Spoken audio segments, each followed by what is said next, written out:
So welcome to the Tranquil Gi podcast. We have Thomas Kwok here. Hey, everyone. That's awesome. And my co-host Leo. Mm-hmm. Nice one. I'm going to bring this here. I'm a bit nervous. Why? Sitting in a room with two black belts. Oh, you guys feel... You know, like, I got to watch what I say. Well, Thomas has been, how long have you been in black belt for? Now, almost 9 years? Hell no, man. I think 2018. 2018. That's what, 5? Yeah. Coming up to 6. Five, Basically, coming up I know you got your first degree. Like, I think you only got it this year. So you actually do for your second degree. I got it whenever I got it. I've got no idea if I think it was overdue. I don't know. No, it was well overdue. Like, but yeah, I think I was talking to Gareth the other day. I think my second is due next year. I think. Yeah. I think it's 3 years each. I thought you would have Why been is it 6 years due? already. So it's a time thing. But it's not how much you It's go on just the mat. participation, bro. What? So you can just come gotta in. show up. It is. You come in once a month and you still get upgraded afterwards. Yeah, man. It's Whoa. easy mode now. Wow. So you got to work hard to get your black belt, and once you Yes. do, it's just participation from that point onwards, man. Wow. Interesting. You just have to you have to just walk on the mat. Yep. Yeah. And then you're okay. You've you know. Maybe choke out some white belts because you're good at that. I've Yep. seen you do that. Yep. I've Yep. had that. Yeah. And then walk off. Yeah, just do that. Tick that off the box. and then Nice. just disappear for another couple of weeks. So how long have you been doing jiu-jitsu before you got this whole black belt situation? 9 years to black belt. Wow. That was, I think, I started at the very end of 2008. Just hold your mic up a little bit harder. Huh? Hold your mic up a little bit. There we Hoping go. you can hear me a bit better now. There you go. So yeah, started 08, end of 08. So I think it was a little bit around about almost 9 years to the month, I think, to black belt. And since then it's been 5 years of fun after that. Yep. So I met you. So I started jiu-jitsu in 2012, and yep. So this was at ground control. Was I blue or purple then? You were blue belt. Mm. So the first time, I think when I started, we were doing no-gi at the time, and because you could only go to the general classes like once you got your first stripe. So I don't know if was that a rule when you started. There's still some strict rules. Like you couldn't roll for like 3 months when I got there. Yeah, that was like, the same there was with all me. this other stuff. And now That was a people are rule like, just for you, buddy. like, keep this retard off the mats for yeah. So there's some strict rules. Yeah, yes. so that was the same with me. So I had to get the annoying thing for me was like Eve had just been born, so I had this like newborn at home, and so the first class was I think at 5:30 or quarter. It was like an early, like I had to get home. It's hard. Yeah, I couldn't get home, so I need to go straight from work to training, which meant that I couldn't see my daughter or see my family till like 7 o'clock or whatever it was. So I just wanted those 3 months I just wanted to get that first stripe. So at least I could go to the next class. Yeah, yeah. Even though, I still went to the fundamentals class, for a while after that. But yeah, so for me, I wanted to try and get that those 3 months up. To play with the big boys. Yeah. But I remember when I started, there was I was just a no-gi the whole time because I didn't have a gi. And like we weren't doing any rolling in that fundamentals class. It was just at best it was maybe pass and sweep, and I think I had done pass and sweep with Thomas. didn't know him. He was just there, and totally was like not friendly. Both him and Mark. Not friendly. No, not friendly at all. Oh, just okay. So Again, it might be a John thing. yeah, it probably is. Yeah.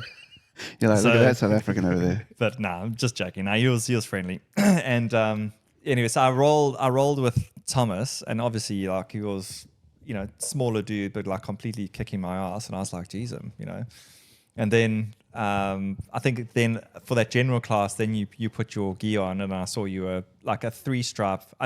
It was actually a 4-stripe blue belt. 4-stripe blue belt. And I was like, oh, no wonder I was having a hard time with them. So, but yeah, I remember because you had your blue belt we were still doing that. I don't know why we did this, but it was blue belts and we had 3 Colored stripes. Colored Yeah. purple stripes. I had purple stripes on the blue belt. Oh, It's I Wild have, West You back need to then, send me a man. picture of your purple belt just so Yeah, people yeah, can yeah. see it because it was I've weird. seen that, but I've always wondered like, what's wrong with their tape? And we didn't We have just didn't have our stuff figured out back then.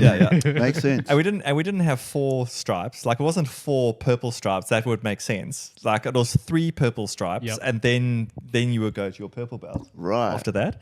Okay. So he had 3. purple stripes on it, and I think I had been doing jiu-jitsu probably for about 6 months. Then we had the John Will seminar. That's when you got your purple belt, and I think Mike and Andrew then got their brown belts at that time. Yeah, so that was in 2012 that you were purple belt.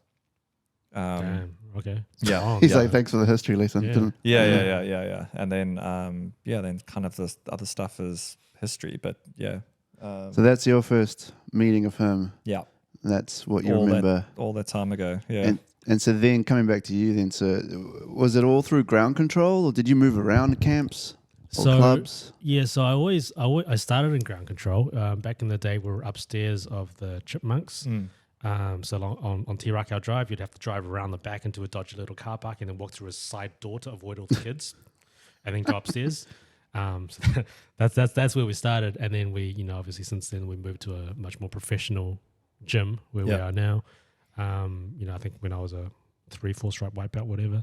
So I've always been at ground control, called it home base. Obviously, I've trained a whole lot of other places as well, Mellows, Zero Gravity and all that. But back in the white belt days, I dabble along with a bunch of other gyms, like in town. Went to a whole bunch of places just as a bit of curiosity to check. Okay, am I at the right place? Just to be like, okay, how's the vibe here? How's the training here? And to be fair, I'm glad I did it because I am at the right place. So nice. I was always I always called GC home, and fast forward, it's 13, 14, 15 years now, right? So it's been great, seeing a lot of people come through, a lot of people, grow and open their own places as well, which is awesome. And obviously, most of the time when I travel overseas, I like to get a couple sessions in as well. Because like you said, when, was it 2012 when I got my purple? Yep. I think the year later, I went, that's when I did my California trip as well. Yep. I've traveled and trained at a lot of places, but happy to have always called home base. Control. Yeah. Because you went to Art of Jiu-Jitsu for a few weeks, for a month. Yeah, that was pretty crazy. That was pretty cool. And then recently you were in New York and went and trained at Renzo's at the Blue Basement. With you say recently, but that was like pre-COVID, so it's been a while. Isn't it weird, like how we at the moment, like how we measure time? It's like it was life before COVID and life after COVID. Yeah. So that was before COVID you went, So it was that's where you trained with Gordon Ryan and all those guys, Yeah, I think it was 2018, maybe 19. It gets a bit fuzzy then. So just so I understand, you were doing that because you had to go over there for work, or you were doing that because it was full-time what you do and you're rolling with the big boys over there? No, so it's always just been like a leisure trip. Like we just want it was time to go to New York, so we just want to go to New York. I've been to the States a couple of times. My wife hasn't been, so I wanted to take her. New York was the place. It was a lot better back then. And of course, while in the Big Apple, we lived, I think it was 15 minutes walk to Madison Square, and Renzo's place is just next door to Madison Square Garden. So of course you pop in for a couple of sessions. Went in there. The vibe what was that like? Yeah, the vibe was great, man. Like there's, I think it was like a 6 a.m. class or 7, like early in the morning, like pre-work class, and I'd walk in, there'd be 50 people on the mat. Jeez. Like huge mat, right? Is it a big area? It's not huge, man. It's really? like it fills up. Like I'd say like ground controls mat times 2. So like it's not huge, but it's big, but it's not huge. Yeah. It's like when the John Wills seminar comes in, you're all kind of rolling into each other if you're not careful. For sure. So it's really good. Met a couple of people there. Like everyone's friendly. Like they helped me out. They're like, oh no, this is how you leg lock. This is how you counter. I was like, I never met this guy like 5 minutes ago, and he's showing me his old game. Like everyone's super friendly. So we were in there probably like half an hour before class. Everyone's good because everyone's just in there to work. Like there's no messing around. Like we go in there, warm up by yourself, like before the coach even arrives in the building. We've done like 20 minutes of drilling, which is awesome. Everyone's responsible for their own learning. John Danaher works in down the door, walks in, just kind of hunched over with his little fanny pack on, just turns into the office, like doesn't say hi to anyone, doesn't no eye contact, just turns into the office. And everyone's like, but you just notice there's a change in the air when he walks through. Everyone's like, oh, he's here. He's Yeah. here. Right. Yeah. So he does his little thing, gets ready, and he comes up and he comes out, and everyone's just ready. Right. Everyone's already circled up, sitting down. We're ready. It's just a professional gym where everyone knows what you should be doing and when you should be doing it. There's no warm ups. Right. You're expected to have yourself warmed up because, look, man, like time is a premium. Right. I'm not there for John to teach me how to shrimp. Yeah. Like, he comes in, teaches a couple of techniques. It's fantastic. And then off to rolling. And the rolling was, he would tell you positions. Like, everyone was starting mount or under back, whatever. Like he'd force you into these positions. You do a couple of rounds and then you go to free rolling. It was really good. Gordon Ryan was there. Saw a couple of other guys. Didn't get to roll with Gordon because obviously he was training for a tournament and I'm not really his size, so it's not really the right training partner. But yeah, the level there was super high. I think I went there when I was a very fresh black belt. Black belt, yeah. Yeah, I think maybe 6 months into my black belt. And when I was matched up with their black belts, understandably, absolutely smoked. Really? Like, not even like. It's just so weird hearing you say that. Since it's like the difference between me and a white belt. Like, no exaggeration. Nothing worked. Fish out of water. I could compete with their brown belts, which was pretty cool. I was honestly surprised. I thought I'd get smoked there as well. But yeah, it was overall very, very fun session. Yeah. Super professional.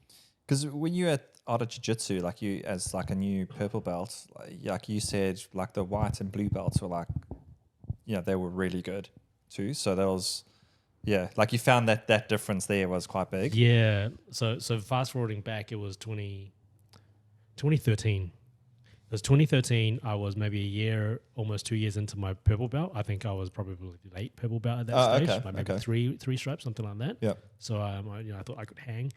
I went over to Art of Jiu-Jitsu. That's the Mendez Brothers School in California. I went there for a month with the intention to just train full time. Back then, I was young. I had energy. That was 10 years ago. Jesus. But no, yes. So I was there for a training trip. And I started off wanting to do 3 classes a day because they had 7 classes a day running there. I was like, okay, I'll do the morning, I'll do the comp class, and I'll do a night class. And the very first rolling session, I broke my arm. No. Like the first day. Broke your arm? Yeah, popped it. Oh, and I was like, what the hell do I do? I'm here for a month. Go get some x-rays done. It's like, okay, it's not broken. It's just popped. It's ligament damage, So I'm just like, fuck it, train through. Yeah. No way. Suck it up. I'm here for like this cost me like almost 10 grand, and I'm like, I'm here for a month. What am I going to do? Come for a training trip and not train? Yeah. Fuck it, suck it up, train through it. I did train through it. It just goes away if you want it enough. But yeah, in terms of the level there, like I was a decent purple belt. I got a couple of medals here locally, and internationally at the gathering. I went over there and I would be equivalent to their small blue belt girls. What? Just like some of the kids were rolling me up as well. Like it was just the level, like full-time professional athletic gym level is Another level. level. Now, would the shoulder have been, playing on your mind that made you not roll as well, or you just? Oh no, I was going after it, man. Yeah. Like, Okay. Like this is full speed. Right. Like this, like. Sure, I'm not 100%. I'm 95%. Like, there's no excuses. Right. They just smoked me. Wow. Yeah.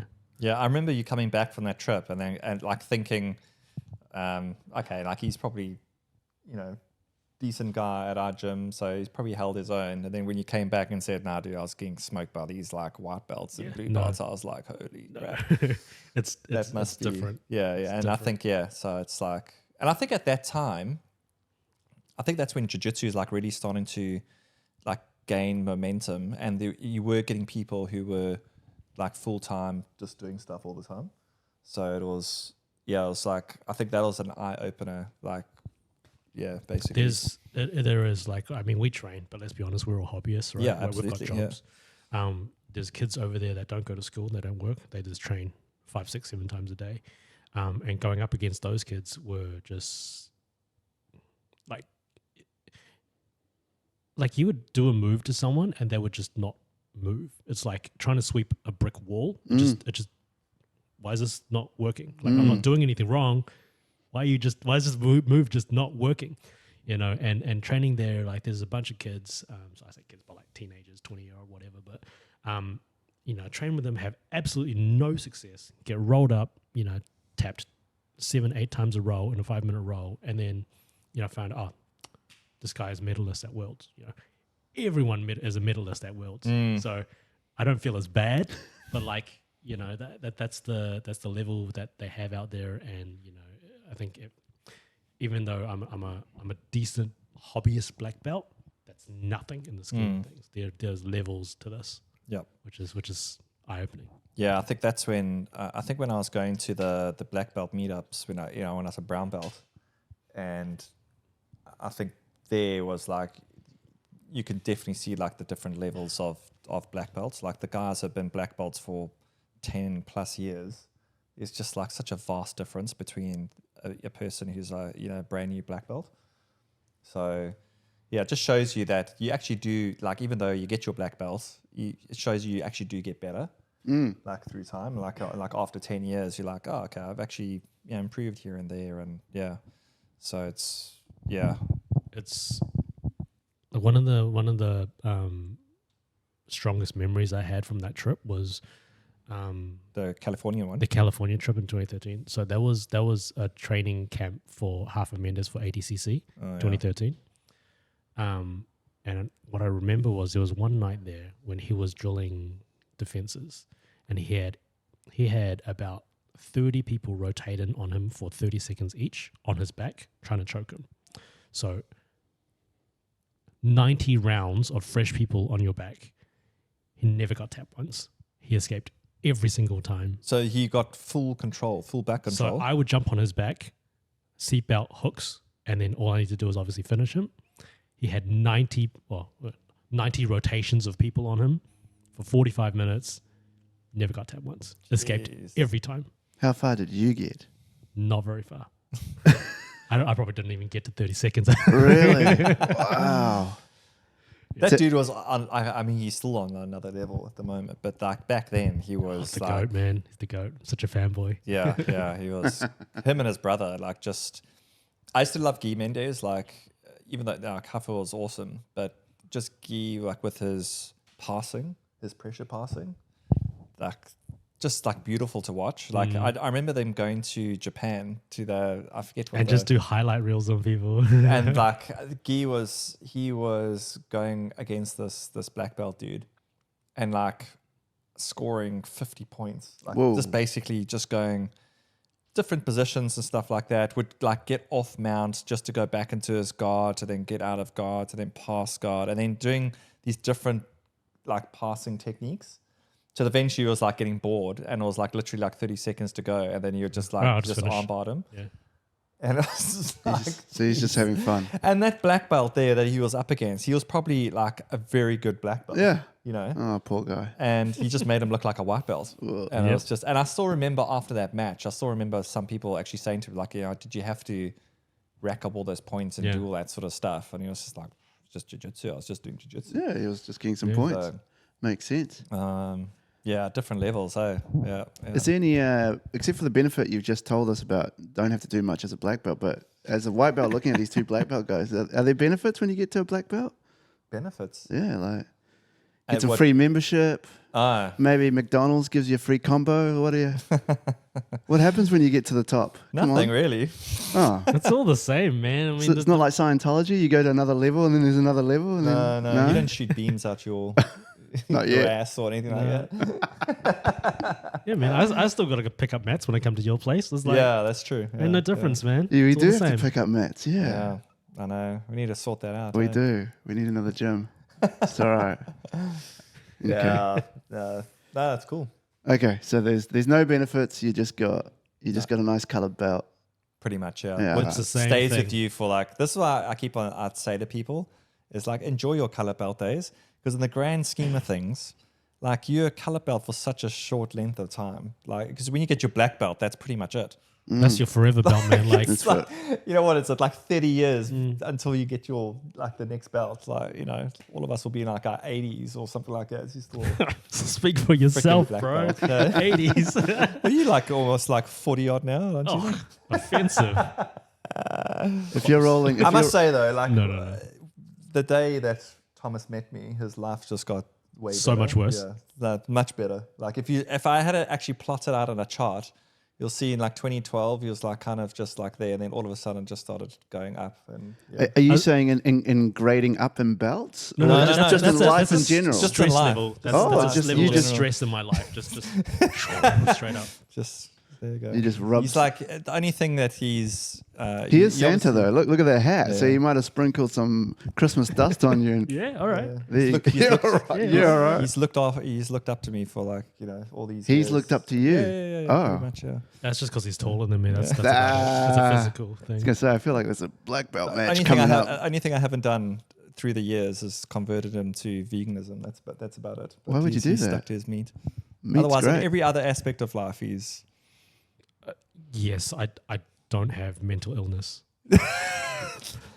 Like that. I'm gonna prove this to people. So first met this dude. Yeah. I think you were driving a Hold on, can we pause? Honda, Can we pause? Can we yeah, pause? Yeah. The very first time that I found out that you gone vegan and all that, I still have a text in my phone from you saying, "Oh no, Sass is making us go vegan. Help me." What? So- What? Yeah, help me. Like, I have it on my phone somewhere, like many years back. So, you were that's dragged funny. into this kicking and screaming, man. I was, yeah, to begin with, yeah. I didn't know there was such thing as vegan South Africans. Like No, your I braai. think and they're like- very rare at that Yeah, point. you are. So, yeah. But yeah, I think so. You were right. I think before your Nissan, you had your blue car. That was a Nissan. Listen, I ZX. had a 350. Yeah, Yeah, the 350. But before that CLA. one, you had another one. You had a shitty one. God, all my cars have been shitty before that. Anyway, Did I have the BMW What if you loved then? that car and you just called it I had a shitty car? I had a Subaru. Did I have the BMW then? Yes, you had the BMW. black BMW? Yeah, you Yeah, had yeah, it. yeah. And then you got the The Nissan. Nissan, yep. And then you had that for a few years. And then I had a Subaru. Then I got the Leaf. And then you got your I owned Audi. the Audi, yep. Yep. And then Far better than the Leaf. yeah, his Audi was pretty. yeah. Yeah, that's pretty much it. Oh, yeah. yeah. So you're saying one this of is us this is how upgraded. you're rubbing off No, on this is where things started converging because like while I was having the Leaf, I was just telling him like how cool electric cars were, and he's got to get one. Like don't there whatever. Yep, yep. So then I got a Tesla, and then this dude. Yeah, to be fair, after you went first. Yeah, you Yeah. went first, And then yep. after a while, it's like, I need to get another car. And I'm like, maybe I'm thinking about a Tesla. So then we had the same car for like a few. We did have the same car for like a few embarrassing. times. Yeah, we did have the same car. Yeah. for a Same bit. color I'm and sorry. everything. Yeah. Rocking up to the same Literally. gym. Yeah, that's Yeah. pretty bad. Yeah. Actually. And then I'm not proud of that. the only time I could take his back too is like he would always arrive at the gym first. So I'd always park my car behind his. So Right. that was my psychological thing to saying I've got your back. I got your back. Yeah. Is that how you So- saw that? Or you're like, it's the cars in my he way? can't take it on the mat. So like, you gotta give him some wins, right? You gotta give him some wins. I have to Got you in the- admit, I think I can count on my hands like how many times I've probably got your back. I'm squirmy, man. Like, yeah. I can maybe get one hook in. A few moments later. And yeah, a as competitor. and a competitor. And the competitors. Like, we already compete on the So mat. same car, same career now. Daddy's smashing too. Like never. Yeah. So first of all, how does it feel to get smashed? One, on the mat, and two, get smashed by a new joiner to your industry with no experience I wouldn't say he's and already lapping you. I'm staying right out of this one. he's not smashing me. I'll just leave this between you But he's doing guys. very, very well for a person. How long you been doing it for? Like now, I think we're coming up 2 couple of years. years. 2 years, 3 Yeah, years, something like that. yeah. I've not being in the industry, so it's very good, dude. Yeah. Thank you. Enterprise accounts too. So I play with the smaller stuff because we just don't do the bigger stuff. But yeah, anyway, very good. It's a lot So of that's what I'm saying. So that's where, and then just I just haven't got him quite over the line with the whole vegan thing. The vegan yet. thing would Yeah. never happen, sir. I love One steak day, too much. one day it might take a few more years, but yeah, eventually you'll be like, I'm thinking about maybe You can keep Well, trying. Can you give me some Yeah, recipes? We'll see what happens. We'll stay keep tuned. trying. There you go. That's weird, don't you think? I'm Same class, embarrassed. same period. Sudden realization, I'm very embarrassed. So you guys are twins? Pretty much, yeah. Yeah. Pretty much, yeah. Anyway, Fantastic. yeah. Thomas, you said you won some medals. Yeah. So you've done tournaments. I have. Coming up, white, blue, purple, and brown. I went to every single tournament we could. We would travel often as well to Australia and all that to compete. It was, I think based on, my age at that time, the energy levels, the freedom I had from work and not having to raise a family and all that, I would just do all the tournaments I could possibly do, right? I was training, I think 5 or 6 days a week at that point, maybe 2-3 sessions a day. Nice. I would do the 2 sessions Monday, 2 sessions Tuesday, same on Wednesday, Thursday, would have Friday off, and then would do 2 on Sat as well, because we'd do the open mat here, open mat ground control, and then I'd drive down to Andrews for the 1 p.m. as well. I'd put in the hours. I train on Fridays as well to do cardio with Mark. So I would compete as much as possible. Did a whole bunch of, tournaments. I'll be honest, coming up, a white belt, blue belt, pretty mixed results. I'd win some, I'd lose some. I'd be, over 50%, but that's really nothing.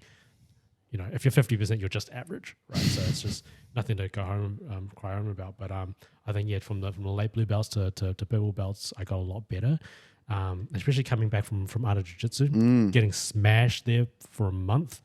I came back and I was telling Matt this as well. I was like, I feel super saiyan. Like no one can touch me. Like you came back after being a punching bag for a month, and you come back and you would just rock and smoke everyone. And I remember the first competition I did after coming back was that Abu Dhabi Pro Cup. Won my. So I was going to say won my division, but it wasn't my division because there was no one in my division, so I had to move up to compete in the 75.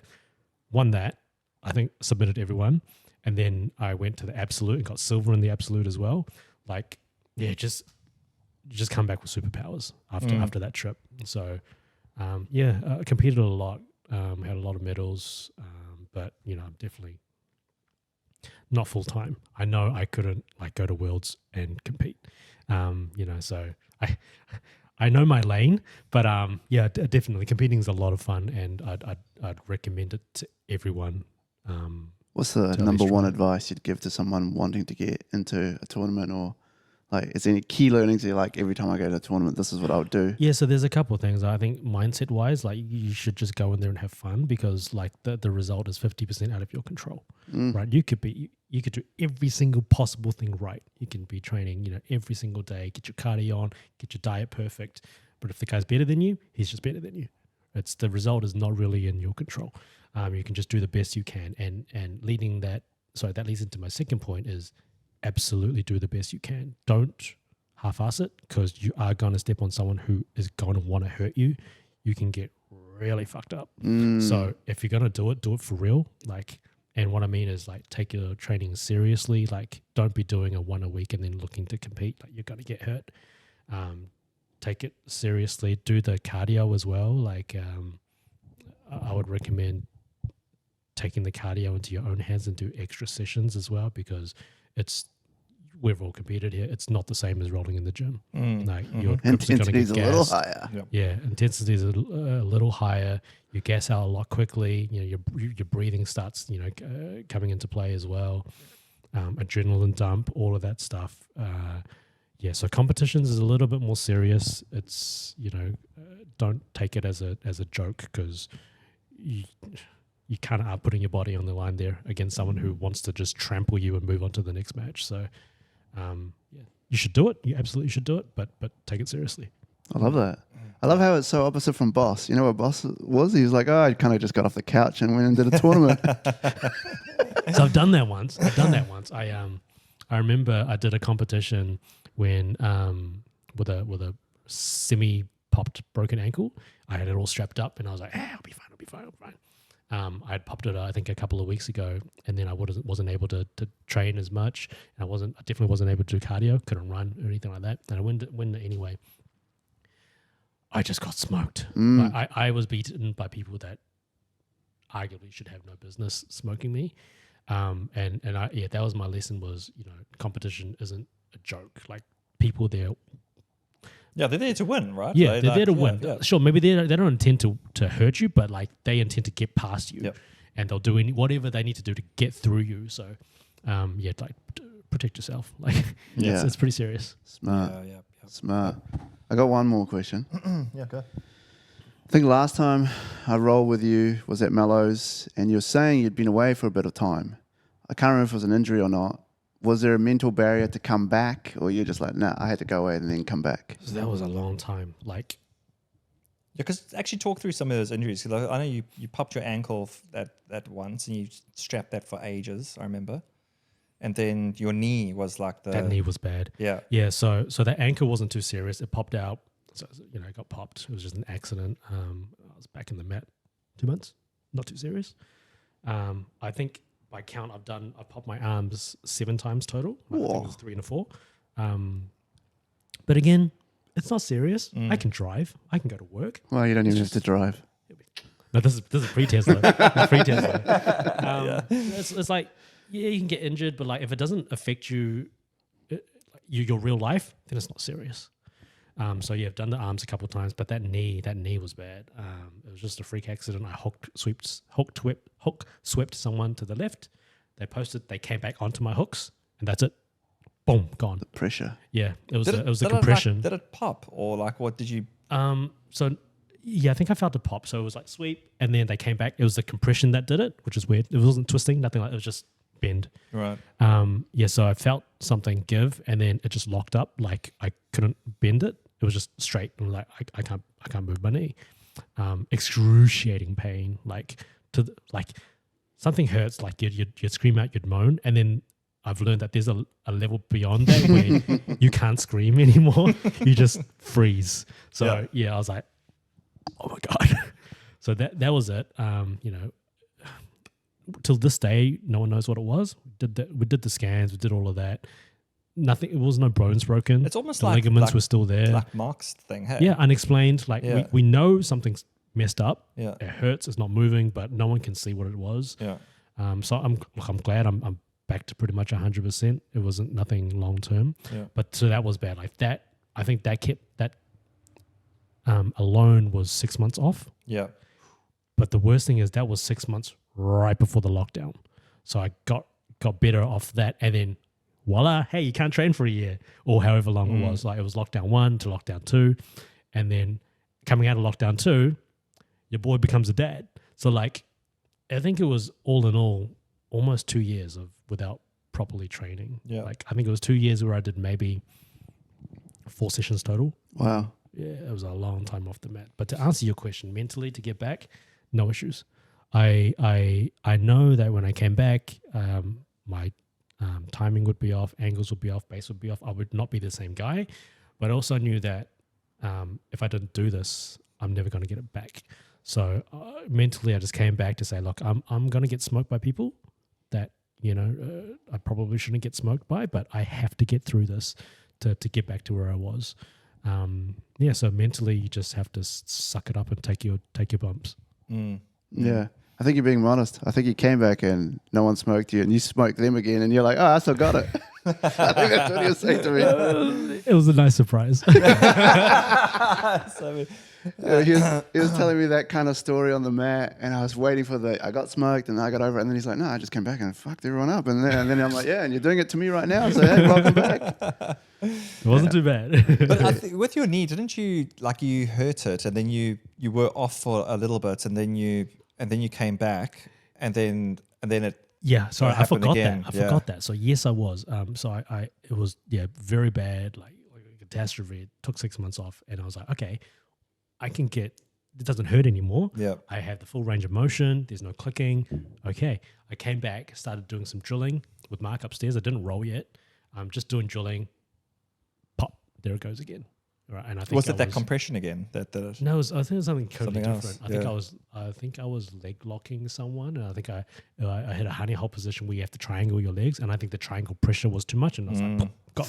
Because that's what Mark's stuff, like when he got injured, it was was when a he was triangle. trying to do Yeah. triangles. So he was triangling me upstairs, and yeah. I felt it pop around my neck. I was like, what the fuck is that? Do you actually hear it? Like, I didn't hear it, but I felt it. You'd feel like just a shift of the Really, knee yeah? ligaments. It's really weird. So similar thing. I think it was just we're squeezing too hard, and then so this was the second time it got done, and I was because I still remember you sending me a video or something like that, going, "Oh, I've done it again," and I was going, "Oh my gosh, here we go." It was good because Mike has those a lot of the training sessions. Yeah, the Nest filmed. cameras. Like I could see the moment my knee popped because it was always filmed. That's how I knew there was like, okay, it was a sweep and then come back into compression. You could see the moment it happened. Yeah. But yeah, it is a freak accident, but like nothing was weird. It wasn't like a weird twisty leg locky thing. It was just, hey man, he just didn't get swept and he came back on my hooks. Yeah. That's what does it. Did you so probably, I mean, COVID and stuff was probably in hindsight probably a good time for you to actually rest. Yeah. So that rest probably helped loads. But did you do any like rehab or anything like on it? Or I went to see Gassan a couple of times. Yeah. He's everyone goes see Gassan. Gassan's fantastic, isn't he? This guy is in business just from jiu-jitsu people. He's like, I don't need any other Dude, type I think of clients. everyone at our club goes to Gassan. He's great. He's a miracle worker, everyone. man. Yeah. Like I went to see a whole bunch of people like, like massage therapists and chiropractors and all that. And then I found Gassan. I was like, he's the guy. Like he fixes everything within 2 sessions and he doesn't want to see you again. Yeah, Like, that's funny. Awesome. That's what he says, all right? But I don't know if that's what he really means. He's like, I know you'll be back. He's like, you'll never see me again. I'm like, I'll be back. Until the next one. I'll get injured again. I think that's the thing. Like then we go back and we go training and then invariably we get hurt again and then he goes back and so he just keeps us on the mat longer, which is true. If you didn't have someone like that, then you'll probably be off for like, if I did my neck, I'd probably be off for a month just trying to recover from it. He did my neck, but I wasn't there for my neck. But he said, I'll do it. And I've never heard so many things click in my body. Yeah. And like, he didn't even tell me he was going to do it. I was talking about something. He just stood behind me and suddenly crack. Yeah. And crazy man. I went to him this week actually. And he was saying, "Oh, how's Thomas?" and blah blah blah. Haven't seen him for a while. It's like, yeah, he hasn't really trained. So it's he's black belt. He doesn't need to. He trains, just not with you. Yeah. No, Gassan's a miracle worker, man. I love. I'm so glad that I found him, and like you said, he's able to just fix my problem in the shortest amount of time. And put me back on the mat. So interesting. I'm glad. First sponsor for this podcast. There you go. I think so. Yeah, we give him enough money. Say, he gives some money back this way. Yeah, that's right. Yeah. Put his logo on there and say I can come there for free. Only me. Great. So what's like next, dude? So what's the plan for 24? Just because what are you doing at the moment at Ground Control? Like, I know you're taking classes on a Wednesday. So is that, are you continuing that for 24? Are you wanting to do more training? What's the plan? So from my perspective, yes, continuing that. So I take every Wednesday night general class, which is 7:15 to 8:45. Full intention to see that through for the foreseeable future. No change. That time works for me. Only because I've got, work things to do, and I've got a 2-year-old now. Like I can only get away to training so many times. Yeah. And at the moment that works. I would like to train more. I think for me the Saturday morning open mat is perfect because I want to roll more. And from a coach's perspective, from the first 50-60% of the class, I'm not training. I'm just teaching. So I don't even get to train. So my only training on Wednesdays is when I roll. So which is great as a coach. You're a lot more mentally stimulated from the questions and fixing problems and all that kind of stuff. But I would like to train more, but I don't know if it's possible based on the current schedule and the responsibilities. It's you've been through it as well. Kids change things. Oh yeah, for sure. Yeah. And I think like I say this to my guys anyway. Like I think we all go through different stages in life. Like you're going through it at the moment. With your daughter and stuff. Oh, okay. Yeah. Yes. So, I think I always say to people, the mats never go away. So it's just you just go through those stages in your life. Either you're going out into the world because you're young and you're going off and doing your traveling and doing your OEs and all that sort of stuff. And then, a wife comes along and then... Yeah, how dare they get in our way of our jiu-jitsu goals? Yeah. It's terrible. Rude. They should be arrested. Yeah, exactly. Yeah. And those kids, take them away. We need to get back on the mat. If you make a snippet of that, I bet you'll be the most hated guy on YouTube. Go on. We'll do a quick short on that one. Done. But yeah, so I think, I think a lot of people, they come, it's either like feast or famine. I've got to train all the time. If I can't train all the time, then I won't do it at all. Those are the people that burn out. Yeah, exactly. So it's they don't make it. Yeah. So it's all about consistency. Like if you just do 1 day a week, and I've said this to you before, like 1 day a week, that's enough.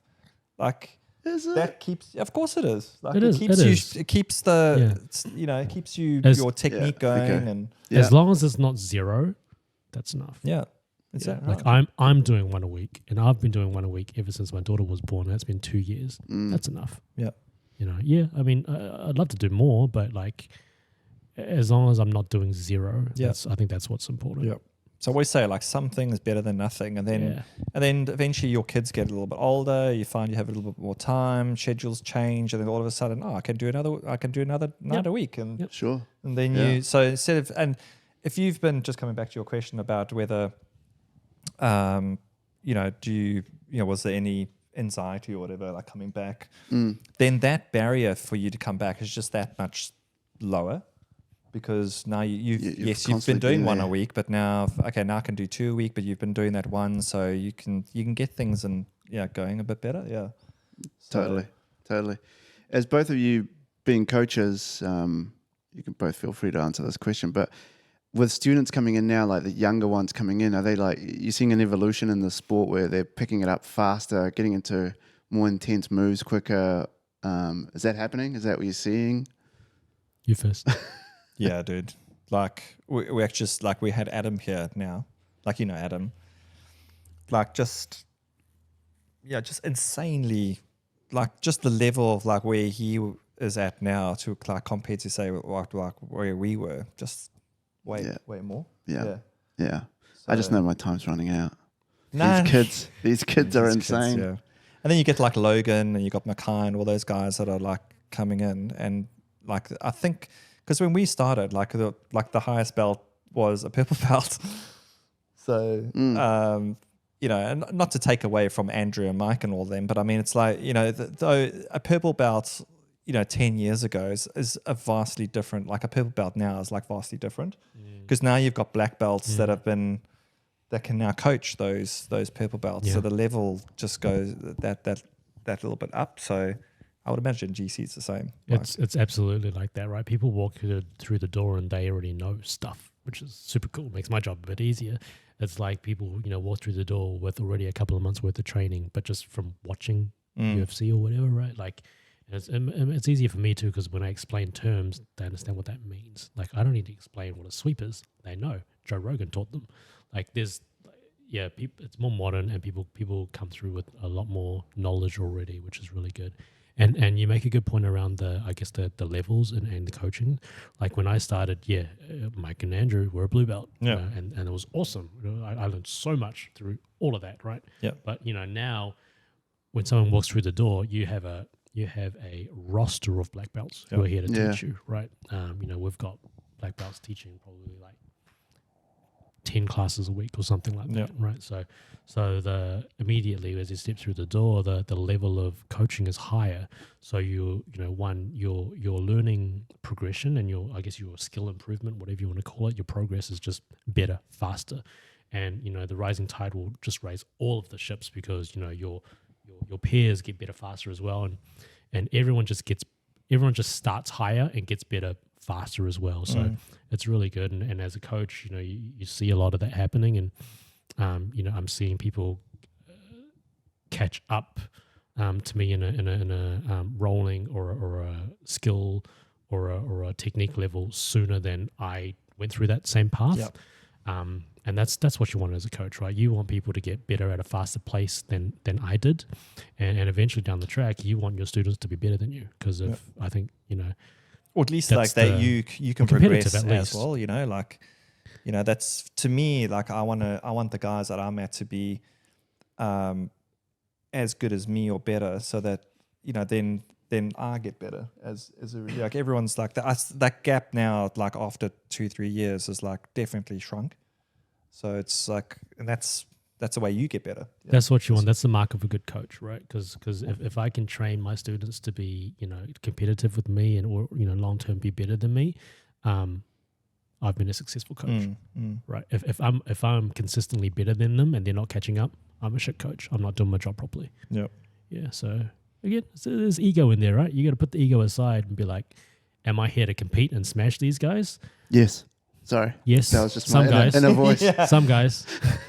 Win by all means. I'm kidding. You got to keep it fun though, right? Yeah. But if you zoom out a little bit, I'm a lot more of a coach than a competitor now, and I want to see the boys get better. Awesome. And if that means they're better than me in a couple of years, awesome. That means I did a good job. Yep. No, 100%. No, I agree with that. Yeah. Totally. Even when Adam won at one of those nationals, like I'm not his dad, but I felt like a proud father. I was like, Exactly. Yeah. It's just like it's like amazing to me. Like ground control was the same. Like we were never really pushed competition as much. And it's the same here at our club, but just guys have been wanting to do it. And like I'm amazed at like the fact that we're not a competition club, how well they've done like over the court like this year. So and next year is just going to get even better, I think. Well, you can see it. You can see it with a few of the boys. They're training really hard. Eager. Yep. Yeah. So it'll be interesting next year how things go. And also, just coming to the point with like what you're saying with Danaher, like how he comes in and like you don't mess around with like all the like.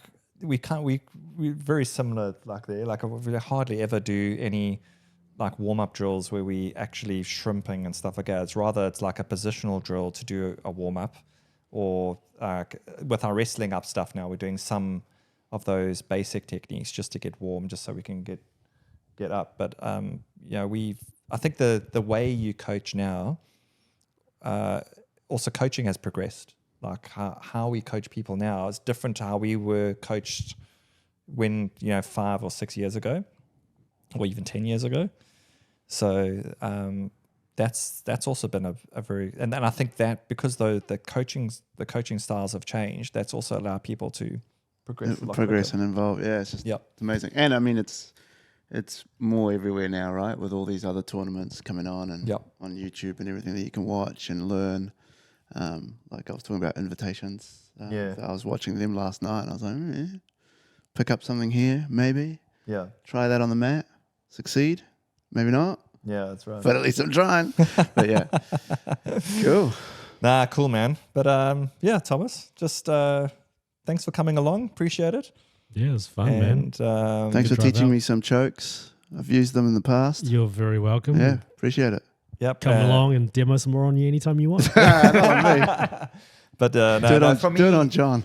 For me, I'm super grateful that you're around and stuff. Like, I love the fact that you can come over to the club here and teach and do stuff. So thank you for that. There's been times where I've just gone, fun, man. It's all good. Thomas, please can you get to the club at this date? And you've just dropped everything and come. So thank you so much. That's right. Heart. I mean, we're lucky, right? I mean, we're all in a similar area, right? Yep. I'm in Flatbush. I'm not too far from here. And it's been a pretty casual thing, right? I can just rock up whenever. Yep. You need me. I'm 20 minutes drive away.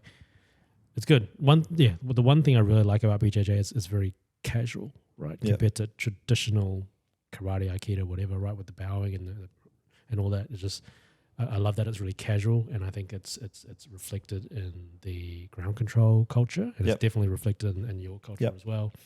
That it's quite easygoing, and you can rock up whenever, and you train hard, and then you try to kill each other, and then at the end you slap hands, or you hug, and you go home. It's I'm glad I stepped through those doors 15 years ago. Yeah, Yeah. absolutely. Yeah. I think, and I say this to everyone, is like, I think Mike did an awesome job as a coach or as a person to create coaches, I think he's done an amazing job there. And I think that's definitely that's the reason why we are who we are is through that. Yeah. So GC is definitely a good club, good people. So it's I'm just too lazy just to drive 20 minutes. So that's always say to the guys. It was That's what he told us. Why he started the club, so you didn't have to drive for 20 minutes. That makes sense. But you live out here in Beachlands. Don't you have to pretty much drive past GT just to get to civilization? Yes. Pretty much. Yes. Yeah. But if you think about it, I work from home mostly. True. And so it was, and also, I know what you do. You most of the times when you're training, you just go straight from work to the club, and then so you only get home at 9 o'clock or whatever. That's the first time you see it. It is. So for me, it was okay, I need to get home to see the family, even if it's for 10, 15 minutes, just so I can see them. And then I have to get my gear again and then go down to the club. And I did it for a month or so. And I was like, this isn't going to work. And I was like, okay, maybe it's just time for me just to start something. So I always tell people it was just through my laziness that I started the club. But it just went off. Okay. That was it. That's it. I started a club. Yeah. Anyway. Cool. All right. Love you, Thomas. Cheers, man. Good stuff. I don't know if we're still recording. Thanks for listening, everyone. Yeah, it's all good.